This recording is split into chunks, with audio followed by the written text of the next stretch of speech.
ಓಂ ನಮಃ ಶಿವಾಯ. ಭಾರತ್ ಮಾತಾ ಶಿವಶಕ್ತಿ ಅವತಾರ್ ಸತ್ಯ ಗೀತಾ ಮುರಳಿ. ಓಂ ಪಿತಾಶ್ರೀ ಶಿವ ತಂದೆಯ ನೆನಪಿದೆಯೇ? ಮುರಳಿಯ ದಿನಾಂಕ 3/11/2025. ಬೆಳಗಿನ ತರಗತಿ ರಿವೈಸ್ ಕೋರ್ಸ್ 8/6/1968. ಓಂ ನಮಃ ಶಿವಾಯ. ಮಧುರ ಮಕ್ಕಳೇ, ಬಾಬಾ ದೈವಿ ಹೂದೋಟವನ್ನು ರೆಡಿ ಮಾಡುತ್ತಿದ್ದಾರೆ. ಅಲ್ಲಿ ಆಯುಷ್ಯೂ ಸಹ ಎಷ್ಟು ದೀರ್ಘವಾಗಿ ಇರುತ್ತದೆ. ನೀವು ಸತ್ಯಯುಗದ ಮಾಲೀಕರಾಗುವವರು ಆಗಿದ್ದೀರಿ. ಈ ಖುಷಿ ನೀವು ಮಕ್ಕಳಿಗೆ ಇರಬೇಕು. ತಂದೆ ಬಂದಿದ್ದಾರೆ ಮತ್ತೆ ಆಸ್ತಿಯನ್ನು ಕೊಡುವುದಕ್ಕೋಸ್ಕರ. ಓಂ ನಮಃ ಶಿವಾಯ. ನಾನು ನಿರಾಕಾರ ಆಗಿದ್ದೇನೆ. ನನಗೆ ಮುಖದ ಅವಶ್ಯಕತೆ ಇದೆ. ನಂದಿ ಅಥವಾ ಕತ್ತೆಯ ಮುಖ ಬೇಕಾಗಿಲ್ಲ. ಮನುಷ್ಯರ ಮುಖವನ್ನು ನಾನು ತೆಗೆದುಕೊಳ್ಳುತ್ತೇನೆ. ಇವರ ಮುಖವನ್ನು ತೆಗೆದುಕೊಳ್ಳುತ್ತೇನೆ. ಯಾರು ಬಹಳ ಜನ್ಮಗಳ ಅಂತಿಮ ಜನ್ಮದಲ್ಲಿ ವಾನಪ್ರಸ್ಥ ಸ್ಥಿತಿಯಲ್ಲಿ ಬರುತ್ತಾರೆ, ಅವರ ಮುಖವನ್ನು ತೆಗೆದುಕೊಳ್ಳುತ್ತೇನೆ. ಅವರಲ್ಲಿಯೇ ನಾನು ಪ್ರವೇಶ ಮಾಡುತ್ತೇನೆ. ಮೊಟ್ಟ ಮೊದಲು ಯಾರು ನನ್ನಿಂದ ಅಗಲಿ ಪಾತ್ರ ಮಾಡಲು ಬಂದಿದ್ದಾರೆ, ಅವರ ತನುವನ್ನು ತೆಗೆದುಕೊಳ್ಳುತ್ತೇನೆ. ಮೊಟ್ಟ ಮೊದಲು ನಂಬರ್ 1ನಲ್ಲಿ ಶ್ರೀಕೃಷ್ಣ ಇದ್ದಾರೆ. ಶ್ರೀಕೃಷ್ಣ ವಿಶ್ವದ ಮಾಲೀಕ. ಅವರೇ 84 ಜನ್ಮಗಳನ್ನು ಪಡೆದುಕೊಳ್ಳುತ್ತಾ ಈಗ ಏನಾಗಿದ್ದಾರೆ? ಹಳ್ಳಿಯ ಹುಡುಗ ಎಂದು ಗಾಯನ ಮಾಡುತ್ತಾರೆ. ಇವರಿಗೆ ತಮ್ಮ ಜನ್ಮಗಳ ಬಗ್ಗೆ ಗೊತ್ತಿಲ್ಲ, ಅಂದರೆ ಬುದ್ಧುಗಳಾಗಿದ್ದಾರೆ. ಇವರೂ ಸಹ ಅವಶ್ಯವಾಗಿ ಹೇಳಿ ಕೇಳಿದ ಮಾತುಗಳನ್ನು ತಿಳಿದುಕೊಂಡಿದ್ದರು. ಇವರೂ ಸಹ ಅನೇಕ ಗುರುಗಳನ್ನು ಮಾಡಿಕೊಂಡಿದ್ದರು. ಯಾವಾಗ ಅಂತಿಮ ಜನ್ಮದಲ್ಲಿ ಸಂಪೂರ್ಣ ಬುದ್ಧುಗಳಾಗುತ್ತಾರೆ, ಆಗ ನಾನು ಇವರಲ್ಲಿ ಪ್ರವೇಶ ಮಾಡಿ ಇವರನ್ನೇ ಮೊದಲ ನಂಬರಿನಲ್ಲಿ ಮತ್ತೆ ಕರೆದುಕೊಂಡು ಬರುತ್ತೇನೆ. ಇವರ ಜೊತೆಗೆ ನೀವೆಲ್ಲರೂ ಸಹ ಬುದ್ಧುಗಳು ಆಗಿದ್ದೀರಿ. ಆ ಶಿಕ್ಷಣವನ್ನು ಹಾಗೂ ಈ ಶಿಕ್ಷಣವನ್ನು ಬುದ್ಧುಗಳೇ ಓದುತ್ತಾರೆ. ಓದಿ ವಿದ್ಯಾವಂತರಾಗುತ್ತಾರೆ. ಈಗ ತಂದೆ ತಿಳಿಸುತ್ತಾರೆ, ಈ ಜ್ಞಾನ ಬಹಳ ಸಹಜವಾಗಿದೆ. ಕೇವಲ ತಂದೆಯಾದ ನನ್ನೊಬ್ಬನನ್ನೇ ನೆನಪು ಮಾಡಿರಿ, ಆಗ ಸ್ವರ್ಗದ ಆಸ್ತಿ ಸಿಗುತ್ತದೆ. ಮೊದಲ ನಂಬರ್ನಲ್ಲಿ ಯಾರು ದೇವತೆಗಳು ಆಗಿದ್ದರೋ ಅವರೇ ಪುನರ್ಜನ್ಮವನ್ನು ಪಡೆದುಕೊಳ್ಳುತ್ತಾ ಸಂಪೂರ್ಣ ಬುದ್ಧುಗಳು ಆಗುತ್ತಾರೆ. ಇದು ಸಹ ಆಟ ಆಗಿದೆ. ಏನೆಲ್ಲ ಆಗುತ್ತಾ ಬಂದಿದೆ ಅದು ಮತ್ತೆ ಪುನರಾವರ್ತನೆಯಾಗುತ್ತದೆ. ಇದು ಬಹಳ ಅದ್ಭುತವಾದ ಅವಿನಾಶಿ ಆಟ ಆಗಿದೆ. ತಂದೆ ನಾಟಕದ ಚಕ್ರವನ್ನು ತಿಳಿಸುತ್ತಿದ್ದಾರೆ. ಬುದ್ಧುಗಳು ಆಗುವುದು ಮತ್ತೆ ವಿಶ್ವದ ಮಾಲೀಕರು ಆಗುವುದು. ಶ್ಯಾಮ ಹಾಗೂ ಸುಂದರ. ಶ್ಯಾಮ ಮತ್ತು ಸುಂದರರು ಎಂದು ಲಕ್ಷ್ಮೀನಾರಾಯಣರಿಗೆ ಹೇಳುವುದಿಲ್ಲ. ಈ ಸಣ್ಣ ಮಗುವನ್ನು ಹಿಡಿದುಕೊಂಡಿದ್ದಾರೆ. ಕಾಡು ಜನರನ್ನು ಸಹ ಇವರನ್ನಾಗಿಯೇ ತೋರಿಸಿದ್ದಾರೆ. ಗೋಪಾಲಕನನ್ನಾಗಿ ಶ್ರೀಕೃಷ್ಣನನ್ನೇ ತೋರಿಸಿದ್ದಾರೆ. ತಂದೆ ತನ್ನ ಮಾತುಗಳನ್ನು ತಿಳಿಸುತ್ತಿದ್ದಾರಲ್ಲವೇ? ನಾನು ಹಸುವನ್ನು, ಕತ್ತೆಗಳನ್ನು ಹಾಗೂ ಕುರಿ ಬುದ್ಧಿಯವರನ್ನೂ ಸಹ ನಾನು ಪಾಲನೆ ಮಾಡುತ್ತೇನೆ. ಇದು ಎಲ್ಲವೂ ಆಟ ಆಗಿದೆ. ಈ ಆಟ ಬಹಳ ಮಜವಾದ ಆಟ ಆಗಿದೆ. ಆಟವನ್ನು ನೋಡುತ್ತಾ ಬಹಳ ಹರ್ಷಿತರಾಗಬೇಕು. ಮನುಷ್ಯರು ಆಟವನ್ನು ನೋಡುತ್ತಾ ಬಹಳ ನಗುತ್ತಾರೆ, ಹಾಗೆ ಆಟವನ್ನು ನೋಡುತ್ತಾ ಅಳುತ್ತಾನೂ ಇರುತ್ತಾರೆ. ಈ ಬೇಹದ್ದಿನ ಆಟದ ಬಗ್ಗೆ ತಿಳಿದುಕೊಳ್ಳಬೇಕು. ಮನುಷ್ಯರು ಎಲ್ಲರೂ ಆಟದ ಪಾತ್ರಧಾರಿಗಳು, ಆದರೆ ಕಾಡು ಬುದ್ಧಿಯವರು ಆಗಿದ್ದಾರೆ. ನಾಟಕದ ಆದಿ ಮಧ್ಯ ಅಂತ್ಯದ ಬಗ್ಗೆ ಅವರು ತಿಳಿದುಕೊಂಡಿಲ್ಲ ಅಂದ ಮೇಲೆ ಕಾಡು ಜನರು ಅಲ್ಲವೇ? ಪರಸ್ಪರರಿಗೆ ಮುಳ್ಳುಗಳನ್ನೇ ಚುಚ್ಚುತ್ತಾ ಇರುತ್ತಾರೆ. ಈಗ ತಂದೆ ಆಜ್ಞೆಯನ್ನು ಹೊರಡಿಸುತ್ತಾರೆ, ಮಕ್ಕಳೇ, ಕಾಮ ಮಹಾಶತ್ರುವಾಗಿದೆ. ಈ ಕಾಮವಿಕಾರದ ಮೇಲೆ ಜಯ ಪಡೆದುಕೊಳ್ಳಬೇಕು. ಇದನ್ನು ಗೆಲ್ಲುವುದರಿಂದ ನೀವು ಜಗಜ್ಜೀತರಾಗುತ್ತೀರಿ. ಇದು ಎಲ್ಲವನ್ನು ಬಿಡಬೇಕು. ಇವರಿಂದ ಏನು ಸಿಗುವುದಿಲ್ಲ. ಹೇಗೆ ಆ ಜನರು ಹೇಳುತ್ತಾರೆ, ಸಾರಾಯಿ ಕುಡಿಯುವುದನ್ನು ಬಂದ್ ಮಾಡಿರಿ ಎಂದು ಆಜ್ಞೆ ಕೊಡುತ್ತಾರೆ. ಅದೇ ರೀತಿ ಭಗವಂತನೂ ಹೇಳುತ್ತಾರೆ, ವಿಷ ಕುಡಿಯುವುದನ್ನು ಬಂದ್ ಮಾಡಿರಿ, ಅಂದರೆ ವಿಕಾರಿ ಗುಣಗಳಿಗೆ ವಶ ಆಗುವುದನ್ನು ಬಂದ್ ಮಾಡಿರಿ, ಪವಿತ್ರರಾಗಿರಿ. ಇವರು ಎಲ್ಲರ ತಂದೆಯಾಗಿದ್ದಾರಲ್ಲವೇ? ತಂದೆ ಮಕ್ಕಳಿಗೆ ಹೇಳುತ್ತಿದ್ದಾರೆ, ನೀವು ಕಾಮಚಿತೆಯ ಮೇಲೆ ಕೂರುವುದರಿಂದ ಕಬ್ಬಿಣ ಯುಗದವರು ಆಗಿದ್ದೀರಿ. ಈಗ ಜ್ಞಾನಚಿತೆಯ ಮೇಲೆ ಕುಳಿತುಕೊಳ್ಳಿರಿ. ಈ ಒಂದು ಜನ್ಮದಲ್ಲಿ ಪವಿತ್ರರಾದಾಗ 21 ಜನ್ಮಗಳು ಪವಿತ್ರರಾಗುತ್ತೀರಿ. ಅಲ್ಲಿ ಮತ್ತೆ ಎಂದೂ ಈ ವಿಚಾರ ಬರುವುದಿಲ್ಲ. ಸತ್ಯಯುಗ ಪವಿತ್ರ ಜಗತ್ತು. ಈ ಜಗತ್ತು ವಿನಾಶ ಆಗಲಿದೆ.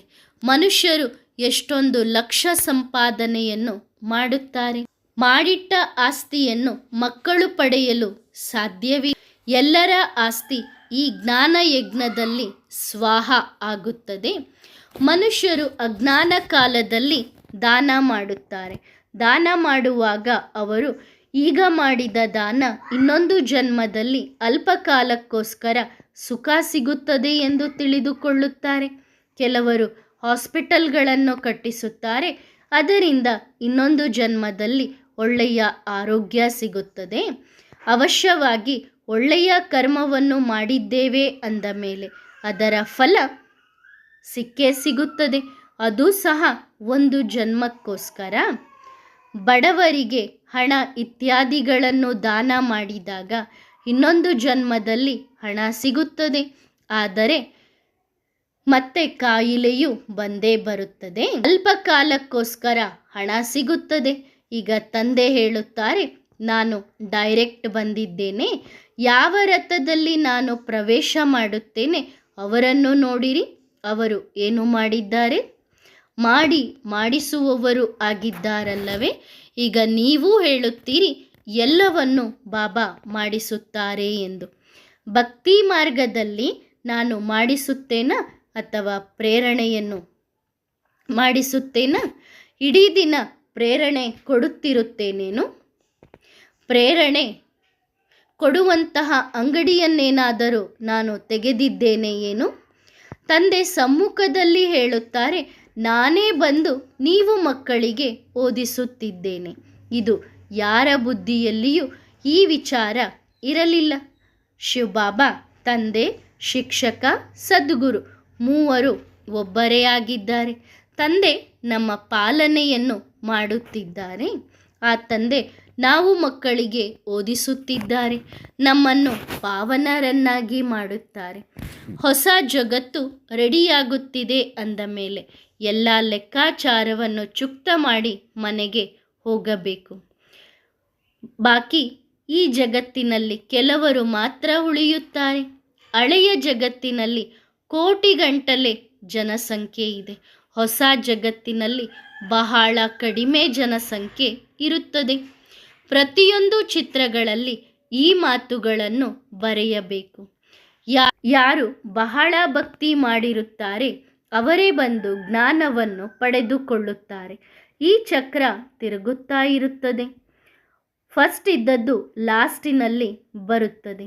ಲಾಸ್ಟ್ ಇರುವಂಥವರು ಮತ್ತೆ ಫಸ್ಟ್ನಲ್ಲಿ ಬರುತ್ತಾರೆ. ಈ ಮಾತುಗಳನ್ನು ತಂದೆಯೇ ನಾವು ಮಕ್ಕಳಿಗೆ ತಿಳಿಸುತ್ತಿದ್ದಾರೆ. ಇವರು ಏನಾದರೂ ಓದಿದ್ದಾರೇನೋ?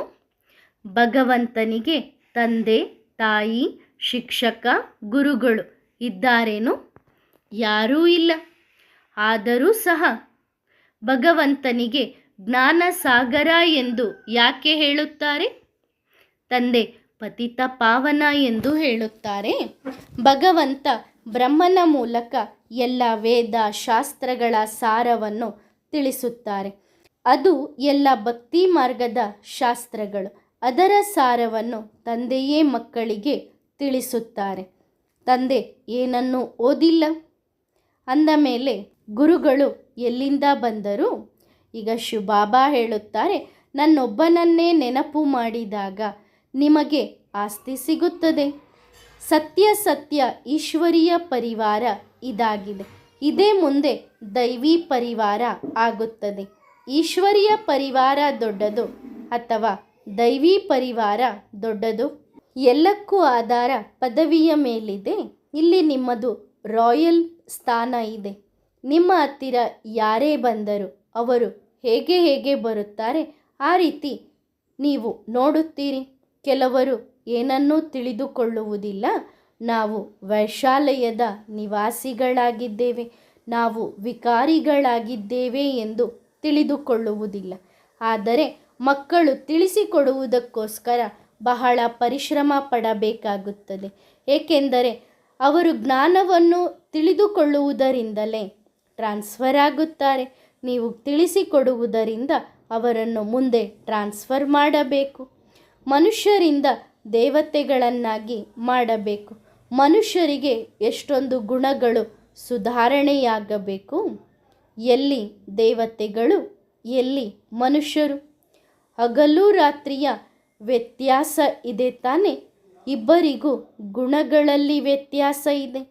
ಇಲ್ಲಿ ತನಕ ಬಹಳ ಮಕ್ಕಳು ಬಂದಿದ್ದಾರೆ. ಯಾರು ತಮ್ಮ ನಡತೆಯನ್ನು ಸುಧಾರಣೆ ಮಾಡಿಕೊಳ್ಳುತ್ತಾರೆ ಅವರು ಒಳ್ಳೆಯ ಪದವಿಯನ್ನು ಪಡೆದುಕೊಳ್ಳುತ್ತಾರೆ. ಅಸುರಿ ನಡತೆಯಿಂದ ದೈವಿ ನಡತೆಯಲ್ಲಿ ಕರೆದುಕೊಂಡು ಹೋಗುವುದು ತಂದೆಯ ಕೆಲಸವಾಗಿದೆ. ಇದನ್ನು ಅನ್ಯರು ಯಾರೂ ಕಲಿಸಲು ಸಾಧ್ಯವಿಲ್ಲ. ನಾವು ಬ್ರಾಹ್ಮಣ ಮಕ್ಕಳಿಗೆ ಗೊತ್ತಿದೆ, ತಂದೆ ಬಂದಿದ್ದಾರೆ. ಶೂದ್ರರಿಂದ ಪರಿವರ್ತನೆಯಾಗಿ ಬ್ರಾಹ್ಮಣರನ್ನಾಗಿ ಬಾಬಾ ಮಾಡುತ್ತಾರೆ. ಬ್ರಾಹ್ಮಣರಿಂದ ಮುಂದೆ ದೇವತೆಗಳಾಗಿ ಪರಿವರ್ತನೆಯಾಗುತ್ತೇವೆ. ಇದು ಹಂಸಗಳ ಸಂಗಮ ಯುಗ. ಹಂಸ ಯಾವುದೋ ಪಕ್ಷಿಯಲ್ಲ. ನಾವು ಬ್ರಾಹ್ಮಣರೇ ಹಂಸ ಆಗುತ್ತೇವೆ. ಈ ಜ್ಞಾನ ರತ್ನಗಳಿಗೆ ಎಷ್ಟೊಂದು ಬೆಲೆ ಇದೆ. ಮಕ್ಕಳಿಗೆ ವಾತಾವರಣ, ನಡತೆ ಬಹಳ ಚೆನ್ನಾಗಿ ಇರಬೇಕು. ಪ್ರತಿದಿನ ರಾತ್ರಿ ನೋಡಬೇಕು. ನಮ್ಮಲ್ಲಿ ಅಸುರಿ ನಡತೆ ಇದ್ದರೆ ನಾನು ಫೇಲ್ ಆಗುತ್ತೇನೆ, ಸ್ವರ್ಗಕ್ಕೆ ನಾನು ಹೋಗಲು ಸಾಧ್ಯವಿಲ್ಲ ಎಂದು ರಾತ್ರಿ ತಮ್ಮನ್ನು ತಾವು ಚೆಕ್ ಮಾಡಿಕೊಳ್ಳಬೇಕು. ಪ್ರತಿಯೊಬ್ಬರು ತಮ್ಮ ನಡತೆಯನ್ನು ನೋಡಿಕೊಳ್ಳಬೇಕು. ಹಾಗೆ ತಮ್ಮ ಮೇಲೆ ತಾವು ಕೃಪೆ ಮಾಡಿಕೊಳ್ಳಬೇಕು. ಶ್ರೀಮತದನುಸಾರವಾಗಿ ನಡೆಯಬೇಕು. ತಂದೆ ದಾರಿಯನ್ನು ತೋರಿಸುತ್ತಾರೆ. ನೀವು ಎಷ್ಟು ತಂದೆಯನ್ನು ನೆನಪು ಮಾಡುತ್ತೀರಿ ಅಷ್ಟು ನಿಮ್ಮ ಕಲ್ಮಶಗಳು ಹೊರಟು ಹೋಗುತ್ತದೆ. ನೀವು ಎಲ್ಲರ ನಾಡಿಯನ್ನು ನೋಡಬಹುದು. ಯಾರಾದರೂ ನಮ್ಮ ಧರ್ಮದವರು ಇದ್ದಾರಾ ಎಂದು. ನೀವು ಸತ್ಯಯುಗದ ಸಸಿಯನ್ನು ನೆಡುವುದಕ್ಕೋಸ್ಕರ ಹುಡುಕುತ್ತಿದ್ದೀರಿ. ಕಾಡು ಮನುಷ್ಯರು ಕಾಡಿನ ಸಸಿಯನ್ನೇ ನೆಡುತ್ತಿರುತ್ತಾರೆ. ಅವರಿಗೆ ಇದು ಗೊತ್ತಿಲ್ಲ, ಇದು ದೈವಿ ಹೂದೋಟ ರೆಡಿಯಾಗುತ್ತಿದೆ ಎಂದು. ಇದರ ಆಯುಷ್ಯು ಎಷ್ಟು ದೀರ್ಘವಾಗಿರುತ್ತದೆ. ಬಹಳ ಮಕ್ಕಳು ಮುಂದೆ ಹೋದಂತೆ ಪೆಟ್ಟುಗಳನ್ನು ತಿಂದು ಮೃದುವಾಗುತ್ತಾರೆ. ವೃದ್ಧಿ ಅವಶ್ಯವಾಗಿ ಆಗಲೇಬೇಕು. ಇವತ್ತು ಬಹಳ ದುಃಖ ಇದೆಯಲ್ಲವೇ? ಈ ಜಗತ್ತು ಬಹಳ ತರಲೆ ಮಾಡುವಂತಹ ಜಗತ್ತಾಗಿದೆ. ದೊಡ್ಡ ದೊಡ್ಡ ವ್ಯಕ್ತಿಗಳನ್ನು ಸಹ ಹೊಡೆದು ಸಾಯಿಸುತ್ತಾರೆ. ಮಕ್ಕಳಿಗೆ ಇದು ಸಹ ಗೊತ್ತಿದೆ. ಇದು ಹಳೆಯ ಜಗತ್ತಾಗಿದೆ. ನಾಟಕದ ಆದಿ ಮಧ್ಯ ಅಂತ್ಯದ ಬಗ್ಗೆ ಯಾವ ಮನುಷ್ಯರಿಗೂ ಗೊತ್ತಿಲ್ಲ. ಗೊತ್ತಿಲ್ಲ ಎಂದು ಹೇಳುತ್ತಾರೆ. ಆದರೆ ಇದರ ಅರ್ಥದ ಬಗ್ಗೆ ಯಾರಿಗೂ ಗೊತ್ತಿಲ್ಲ. ತಂದೆ ತಿಳಿಸುತ್ತಾರೆ, ಈ ಜ್ಞಾನ ಈಗ ನೀವು ಮಕ್ಕಳಿಗೆ ಸಿಕ್ಕಿದೆ. ಸತ್ಯಯುಗದಲ್ಲಿ ಇದರ ಅವಶ್ಯಕತೆ ಇರುವುದಿಲ್ಲ. ಜ್ಞಾನ ಪ್ರಾಯಲೋಪವಾಗುತ್ತದೆ. ನೀವು ಮಕ್ಕಳಿಗೆ ಗೊತ್ತಿದೆ, ನಾವು ಯಾವ ಚಿತ್ರ ಪ್ರದರ್ಶನದಲ್ಲಿ ಜ್ಞಾನವನ್ನು ತಿಳಿಸುತ್ತೇವೆ, ಯಾರಿಗೆ ಅರ್ಥ ಆಗುತ್ತದೆ, ಯಾರಿಗೆ ಅರ್ಥ ಆಗುವುದಿಲ್ಲ ಎಂದು ನಿಮಗೆ ಗೊತ್ತಾಗುತ್ತದೆ. ಏಕೆಂದರೆ ಇದು ಹೊಸ ಮಾತು ತಾನೆ. ಈ ಸೂರ್ಯವಂಶಿ ಚಂದ್ರವಂಶಿಗಳ ರಾಜಧಾನಿ ಸ್ಥಾಪನೆಯಾಗುತ್ತಿದೆ. ನೀವು ಮಕ್ಕಳಿಗೆ ಗೊತ್ತಿದೆ, ನಾವು ವಿಶ್ವದ ಮಾಲೀಕರು ಆಗುತ್ತೇವೆ. ನಾವು ಮಕ್ಕಳಿಗೋಸ್ಕರವೇ ಗಾಯನವಿದೆ. ಅತೀಂದ್ರಿಯ ಸುಖವನ್ನು ಕೇಳಬೇಕಾದರೆ ಗೋಪಿಕೆಯರ ಹತ್ತಿರ ಕೇಳಿರಿ ಎಂದು. ಏಕೆಂದರೆ ನೀವೇ ವಿಶ್ವದ ಮಾಲೀಕರು ಆಗುತ್ತೀರಿ ಎಂದು ನಿಮ್ಮ ಸ್ವಪ್ನದಲ್ಲೂ ಕನಸಿನಲ್ಲೂ ಮನಸ್ಸಿನಲ್ಲೂ ಇರಲಿಲ್ಲ ನಾವು ವಿಶ್ವದ ಮಾಲೀಕರು ಆಗಬಹುದು ಎಂದು. ಆದರೆ ಈಗ ತಂದೆ ತಿಳಿಸುತ್ತಿದ್ದಾರೆ, ಮಕ್ಕಳೇ, ಭಗವಂತನೇ ನಿಮ್ಮನ್ನು ವಿಶ್ವದ ಮಾಲೀಕರನ್ನಾಗಿ ಮಾಡಲು ಸಾಧ್ಯ. ನೀವು ಮಕ್ಕಳಿಗೆ ಗೊತ್ತಿದೆ, ತಂದೆ ಬಂದಿದ್ದಾರೆ. ಇವರು ಬೇಹದ್ದಿನ ತಂದೆಯಾಗಿದ್ದಾರೆ. ತಂದೆ ವ್ಯಾಪಾರಗಾರ, ರತ್ನಗಾರ, ಜಾದೂಗಾರನೂ ಸಹ ಆಗಿದ್ದಾರೆ. ನೀವು ಮಕ್ಕಳೇ ಹೇಳುತ್ತೀರಿ, ಯಾವುದು ಭಕ್ತಿ ಮಾರ್ಗದಲ್ಲಿ ಗಾಯನ ನಡೆಯುತ್ತಾ ಬಂದಿದೆ. ಈಗ ನಡೆದದ್ದೇ ಭಕ್ತಿ ಮಾರ್ಗದಲ್ಲಿ ಗಾಯನವಾಗುತ್ತದೆ. ಮತ್ತೆ ನಂತರ ಭಕ್ತಿ ಮಾರ್ಗದಲ್ಲಿ ಈಗಿನದು ಗಾಯನ ಆಗುತ್ತದೆ. ತಂದೆ ಜಾದೂಗಾರ ಆಗಿದ್ದಾರಲ್ಲವೇ? ಹೊಸ ಜಗತ್ತನ್ನು ಸ್ಥಾಪನೆ ಮಾಡಿ ಹಳೆಯ ಜಗತ್ತಿನ ವಿನಾಶ ಮಾಡಿಸುತ್ತಾರೆ. ಇದೇನು ಕಡಿಮೆ ಜಾದೂಗರಿ ಏನು? ಇದು ಶಿಕ್ಷಣ ಆಗಿದೆ. ಶ್ರೇಷ್ಠಾತಿ ಶ್ರೇಷ್ಠ ಭಗವಂತ ನಮಗೆ ಓದಿಸುತ್ತಿದ್ದಾರೆ ಎನ್ನುವ ಖುಷಿ ನಿಮಗೆ ಆಗುತ್ತದೆ. ತಂದೆ ರಾಜಯೋಗವನ್ನು ಕಲಿಸುತ್ತಾರೆ. ಕೇವಲ ಇದು ನೀವು ಮಕ್ಕಳ ಬುದ್ಧಿಯಲ್ಲಿ ಇದೆ. ಕೆಲವರು ಬಂಧನದಲ್ಲಿ ಇದ್ದಾರೆ. ಇದೂ ಸಹ ಗಾಯನ ಮಾಡಿದ್ದಾರೆ. ದ್ರೌಪದಿ ಕೃಷ್ಣನನ್ನು ಕೂಗಿ ಕರೆದಳು ಎಂದು. ಈಗಲೂ ಸಹ ನೀವು ತಂದೆಯನ್ನು ಕೂಗಿ ಕರೆಯುತ್ತಿದ್ದೀರಿ. ಏಕೆಂದರೆ ತಂದೆ ಹೇಳುತ್ತಾರೆ, ಪಾವನ ಜಗತ್ತಿಗೆ ಹೋಗಬೇಕಾದರೆ ಪತಿತರು ಆಗಬಾರದು, ಅಬಲೆಯರನ್ನು ಸಹನೆ ಮಾಡಿಕೊಳ್ಳಬೇಕು. ತಂದೆ ಮಕ್ಕಳಿಗೆ ಧೈರ್ಯ ಕೊಡುತ್ತಾರೆ, ಮಕ್ಕಳೇ, ಇನ್ನು ಸ್ವಲ್ಪ ಸಮಯ ಮಾತ್ರ ಎಂದು. ನಿಮ್ಮ ಶಿಕ್ಷಣ ಗುಪ್ತವಾಗಿದೆ. ಎಷ್ಟು ತಂದೆಯನ್ನು ನೆನಪು ಮಾಡುತ್ತೀರಿ ಅಷ್ಟು ನಿಮಗೆ ಶಕ್ತಿ ಸಿಗುತ್ತದೆ. ತಂದೆ ಹೇಳುತ್ತಾರೆ, ನಾನು ಸರ್ವಶಕ್ತಿವಂತನಾಗಿದ್ದೇನೆ. ಅಂದ ಮೇಲೆ ಅವಶ್ಯವಾಗಿ ಶಕ್ತಿ ಸಿಗಲೇಬೇಕು ತಾನೆ. ಬುದ್ಧಿಯಲ್ಲಿ ನೀವು ಮಕ್ಕಳಿಗೆ ವಿಚಾರ ಇರಬೇಕು, ನಾವು ಕಂಚನ ಸಮಾನ ಆಗುತ್ತೇವೆ ಎಂದು.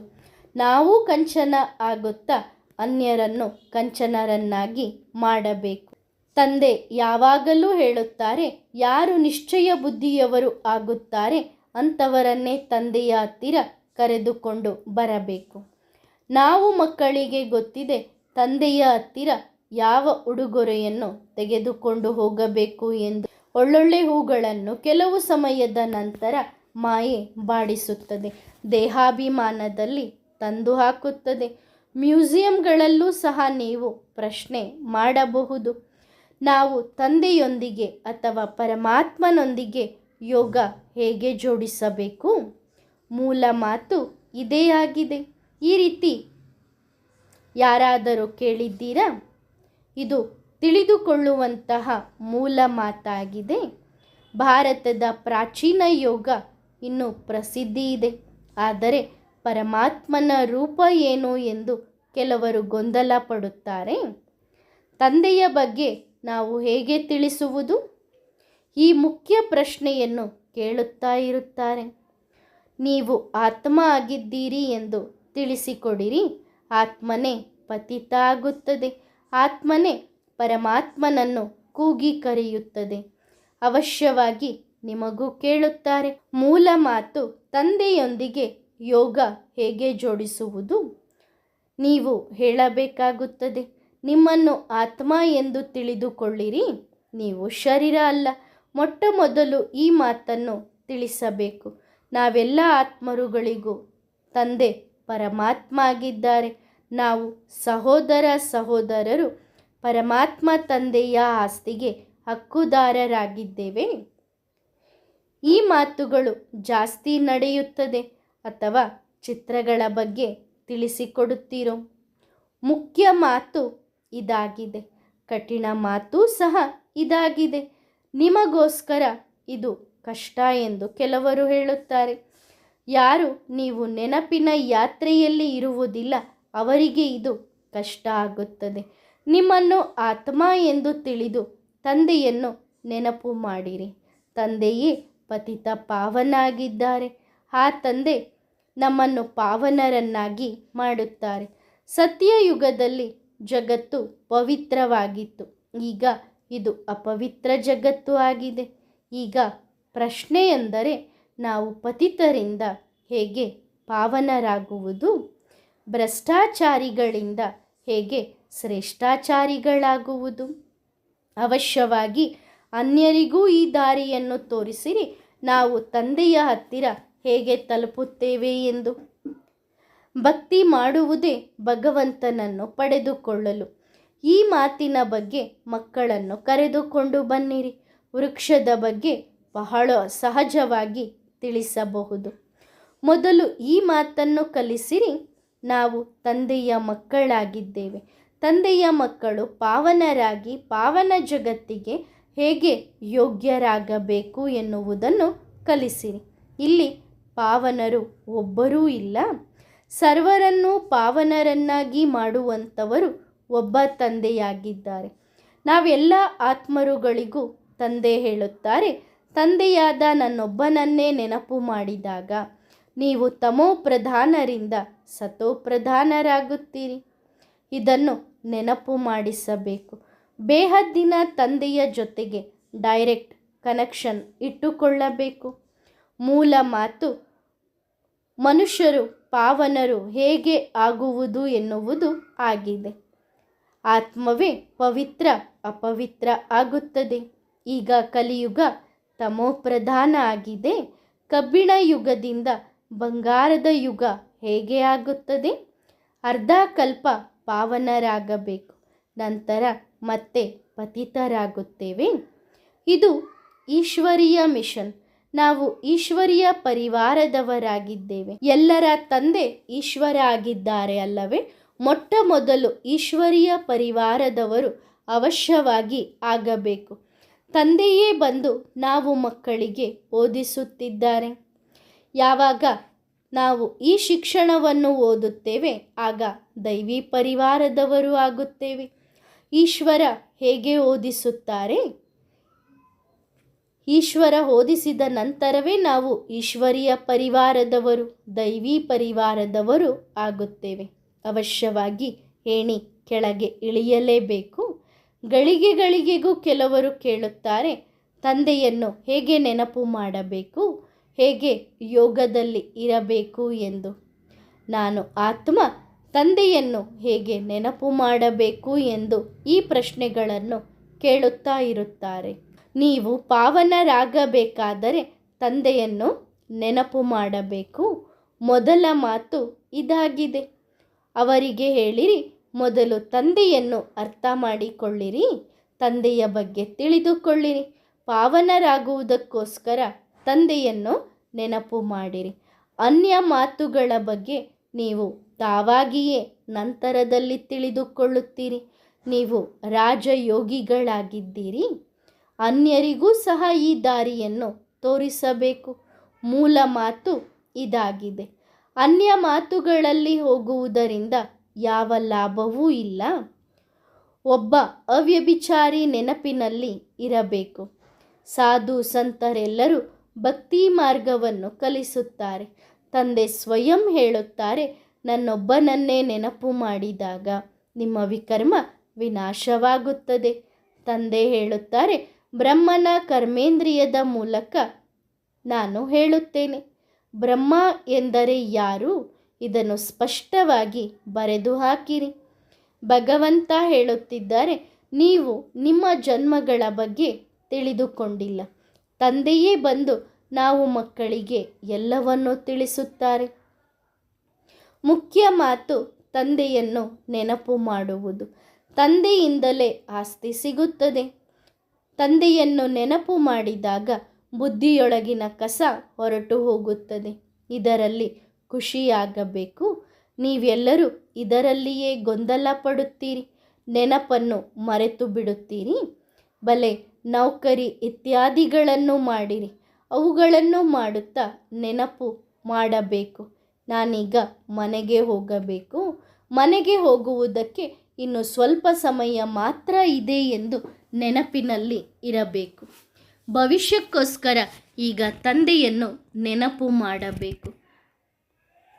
ನೀವು ತಂದೆಯನ್ನು ನೆನಪು ಮಾಡುವುದಕ್ಕೆ ಯಾವುದೋ ಯೋಗ ಆಶ್ರಮಗಳಿಗೆ ಹೋಗುವ ಅಗತ್ಯ ಇಲ್ಲ. ನೀವು ಮಕ್ಕಳಿಗೆ ಗೊತ್ತಿದೆ, ನಮ್ಮ 84 ಜನ್ಮಗಳು ಪೂರ್ಣ ಆಗಿದ್ದಾವೆ. ಈಗ ನಾವು ವಾಪಸ್ ಮನೆಗೆ ಹೋಗಬೇಕು. ಈ ಅಭ್ಯಾಸ ಮಾಡಿಕೊಳ್ಳಬೇಕು. ಉದ್ಯೋಗಗಳನ್ನು ಮಾಡಿರಿ. ಗೃಹಸ್ಥ ವ್ಯವಹಾರದಲ್ಲಿದ್ದರೂ ಕಮಲ ಪುಷ್ಪ ಸಮಾನರಾಗಬೇಕು ಎಂದು ತಂದೆ ಹೇಳುತ್ತಾರೆ. ಈಗ ಈ ಪ್ರತಿಜ್ಞೆಯ ವಿಳೆದ ಮಾತನ್ನು ತಂದೆ ಎತ್ತಿದ್ದಾರೆ. ನಾವೀಗ ಮನೆಗೆ ಹೋಗಬೇಕು ಎನ್ನುವ ಮಾತು ತಯಾರಾಗಿದೆ. ನೀವು ಮನೆಯನ್ನು ಯಾಕೆ ಮರೆಯುತ್ತೀರಿ? ಈಗ ಮನೆಗೆ ಹೋಗಬೇಕು ಎನ್ನುವಂತಹ ತಿಳುವಳಿಕೆ ಸಿಕ್ಕಿದೆ ತಾನೆ? ನೆನಪಿನ ಸಂಪಾದನೆ ಬಹಳ ದೊಡ್ಡದಿದೆ. ಅಂದ ಮೇಲೆ ತಂದೆಯನ್ನು ಯಾಕೆ ಮರೆಯಬೇಕು? ಬಹಳ ಜನ ಈ ರೀತಿ ಇದ್ದಾರೆ. ಕೆಲವರು ತಿಳಿದುಕೊಳ್ಳುತ್ತಾರೆ. ತಿಳಿದುಕೊಂಡವರು ಯುಕ್ತಿಯಿಂದ ನಾವು ಯಾಕೆ ನೆನಪು ಮಾಡುತ್ತಿಲ್ಲ ಎಂದು ಯೋಚಿಸಿರಿ. ನೆನಪಿನಿಂದಲೇ ವಿಕರ್ಮ ವಿನಾಶ ಆಗುತ್ತದೆ. ಯೋಗೇಶ್ವರ ತಂದೆ ಮಕ್ಕಳಿಗೆ ಯೋಗವನ್ನು ಕಲಿಸುತ್ತಾರೆ. ತಮ್ಮ ಜೊತೆಗೆ ಯೋಗ ಜೋಡಿಸುವುದನ್ನು ಕಲಿಸುತ್ತಾರೆ.